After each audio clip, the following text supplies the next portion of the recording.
আসসালামু আলাইকুম। এখন আমি কথা বলবো ফ্র্যাঙ্কেনস্টাইন মুভিটা নিয়ে।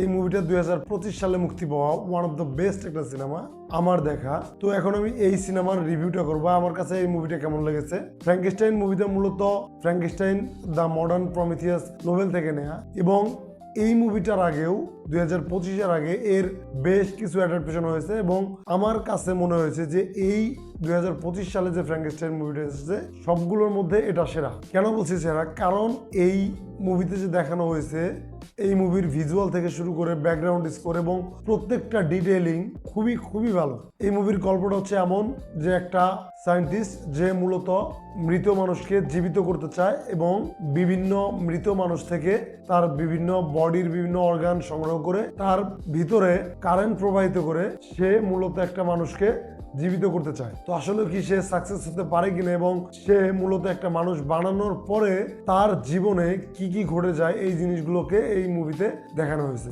প্রথমেই বলেছি যে 2025 সালে আমার দেখা one of the best cinema হচ্ছে ফ্র্যাঙ্কেনস্টাইন। এই মুভিটা এত সুন্দরভাবে বানানো হয়েছে এবং এই মুভির গল্পটা এত সুন্দর যে আপনি এই মুভিটা দেখা শুরু করলে এর গল্পের সাথে নিজেকে ব্লেন্ড করে ফেলবেন। এটা দেখতে এতটাই মিষ্টি লাগে, এবং এখানে বরফের একটা দৃশ্য ধারণ করা হয়েছে যেখানে মূলত একটা জাহাজ আটকে যায়।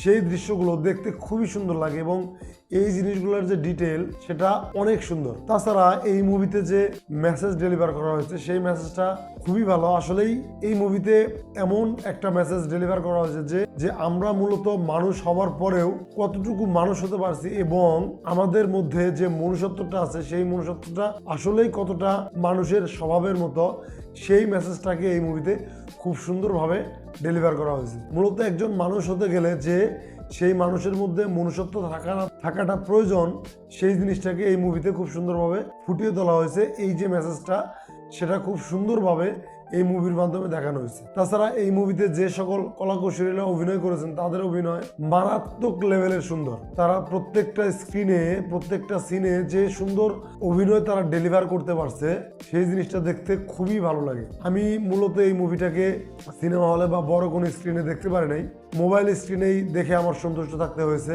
এবং সেটা দেখে আমি মুগ্ধ হয়ে গেছি। এটার সিনেমাটোগ্রাফি এতটাই সুন্দর যে এর প্রত্যেকটা দৃশ্য প্রত্যেকটা ক্যামেরা অ্যাঙ্গেল চোখে লেগে থাকে। যারা এখনো পর্যন্ত ফ্র্যাঙ্কেনস্টাইন মুভিটা দেখেন নাই তাদের কাছে আমার অনুরোধ থাকবে যে আগে আপনারা ফ্র্যাঙ্কেনস্টাইন মুভিটা দেখেন, অবশ্যই 2025 সালে ফ্র্যাঙ্কেনস্টাইনটা দেখবেন, এবং দেখার পরে আমার এই ভিডিওর নিচে কমেন্ট করে জানাবেন যে আপনার কাছে এই মুভিটা কেমন লেগেছে। যাই হোক, ভিডিও বেশি বড় করবো না, আমি যদি এই মুভির রেটিং দিই তাহলে দিব 4 আউট অফ 5, এবং আজকের মতো এই পর্যন্তই। সবাইকে ধন্যবাদ।